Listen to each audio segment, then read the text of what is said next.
जी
जी sir, ज़्यादा deep में नहीं, लेकिन सर थोड़ा एक इनके disease mostly occurring common disease क्या कहते हैं सर, थोड़ा जानना चाहूँगा। या श्योर, रैम एक हार्डी फिश है तो ज़्यादातर उनको डिसीजेस कोई होता नहीं है।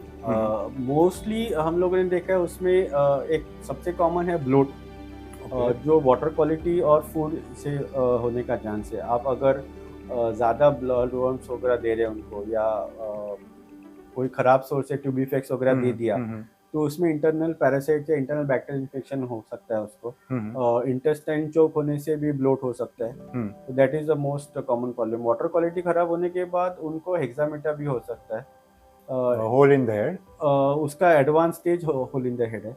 वो भी हो सकता है, जो डिस्कस में हम लोग कॉमनली देखते हैं।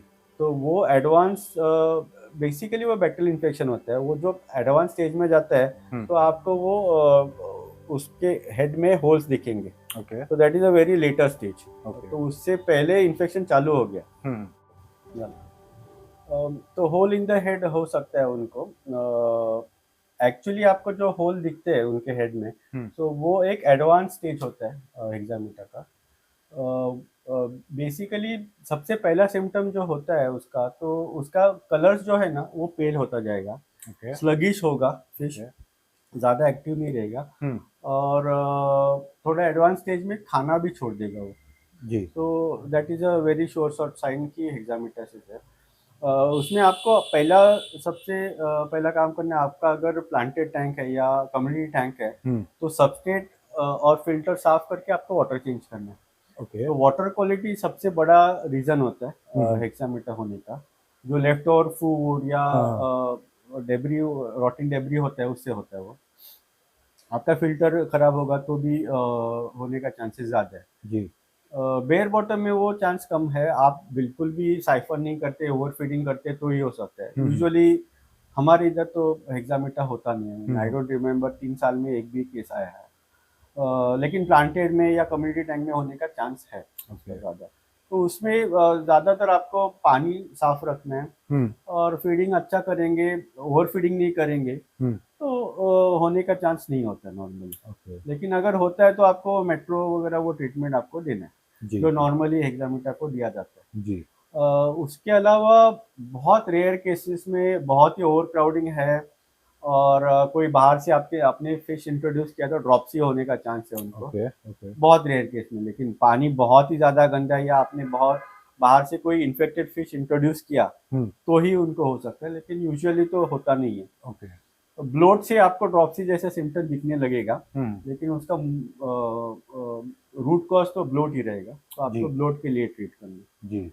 लेकिन आप अगर पानी रेगुलरली साफ करते, साइफनिंग करते हैं, ओवर फीडिंग नहीं करते और ओवर क्राउडिंग नहीं करते तो आपको कोई भी तकलीफ नहीं आनी चाहिए, रैम को कुछ भी नहीं होगा। जो लोग बोलते हैं कि रैम मेरा मर गया या मर रहे हैं, तो उसमें मेन रीजन ओवर फीडिंग होता है और पानी का क्वालिटी खराब होता है।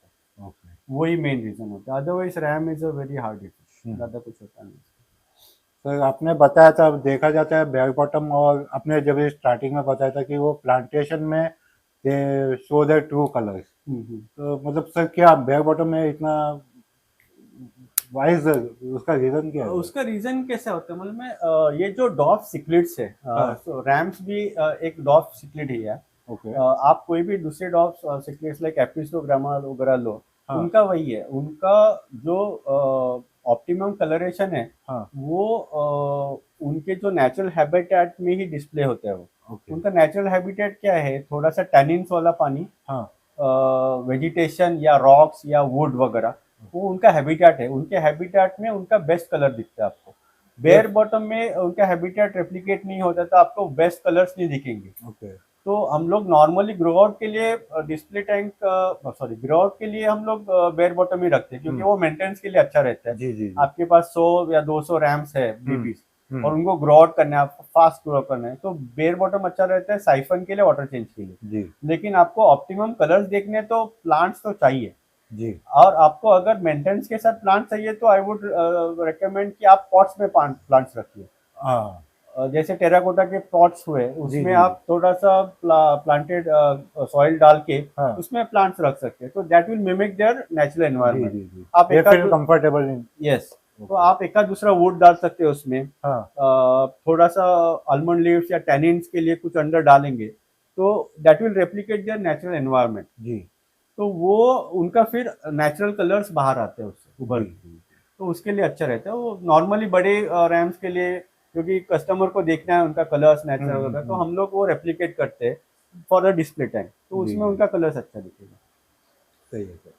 सर आपने काफ़ी बढ़िया जानकारी दी, काफ़ी मतलब एकदम डीप में आपने जानकारी दी जर्मन ब्लू रैम्स के बारे में। तो ज़्यादा टाइम नहीं लूँगा, एक लास्ट सवाल है sir.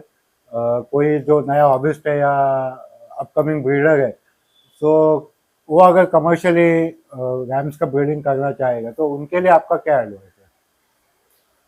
Commercially as in breed बेचने के लिए? बेचने के लिए। तो बेसिकली उसको डॉग सिक्लिट्स रखने का थोड़ा एक्सपीरियंस चाहिए, ओके। क्योंकि डॉग सिक्लिट्स और नॉर्मल जो साउथ अमेरिकन सिक्लिट्स है उसमें डिफरेंस होता है कि ये थोड़े नाजुक रहते हैं, उनका रिक्वायरमेंट्स अलग रहे। आप अगर यूआरयू या ऑस्कर वगैरह देखेंगे, ब्लू अकारास वगैरह देखेंगे, उनका रिक्वायरमेंट थोड़ा अलग होता है। डॉग सिक्लिट्स का अलग होता है रिक्वायरमेंट। इनका डिजीज वगैरह कुछ हो गया तो you have to catch it very early. जी वो एडवांस स्टेज में जाने से पहले आपको उसके लिए एक्सपीरियंस चाहिए आपको। जी जी। वो एक्सपीरियंस है आपके पास सेपरेट रखने के लिए टैंक्स है तो आप कर सकते हैं। लेकिन उसमें मैं सजेस्ट करूंगा कि आप वैरायटी रखिए, आप एक ही स्पीसीज रखते हैं, क्योंकि कभी क्या होता है कि कोई एक स्पीसी का डिमांड नहीं होता है, फिर आपके पास वो पड़ा रहा तो फिर आपको तकलीफ है। तो वो वैरायटी रखेंगे तो अच्छा रहेगा।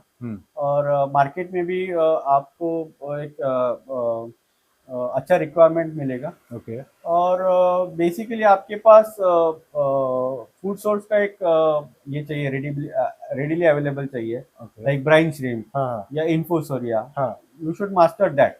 ओके। कभी कभी किसी के पास ब्राइन श्रिम्प हैच नहीं होता है, हाँ। कोई बोलता है मुझे इन्फोसोरिया कल्चर नहीं करने को आता है, जी जी जी। वो नहीं चलेगा फिर आपको, क्योंकि वो दैट इज इंडिस्पेंसिबल। आपको इन्फोसोरिया या ब्राइन श्रिम्प ये दोनों का मास्टरी होना चाहिए। सही बोले। वो पहले कर लीजिए, फिर आपको वो रैम्प बिल्ड करने में कोई तकलीफ नहीं है। ओके। और ये बेसिक जो गाइडलाइंस है वही फॉलो करेंगे जी जी। तो रैम्प्स कोई ज्यादा डिफिकल्ट फिश है नहीं बिल्ड करने के लिए। Well, if someone is facing difficulties, they can always contact. Always approach me, I am always. Sir काफी मेरे साथ सभी व्यूअर्स वेट कर रहे हैं, आपका भी फिश रूम टूर करना है सर। जरूर जरूर जरूर। Thank you sir. Yes, welcome.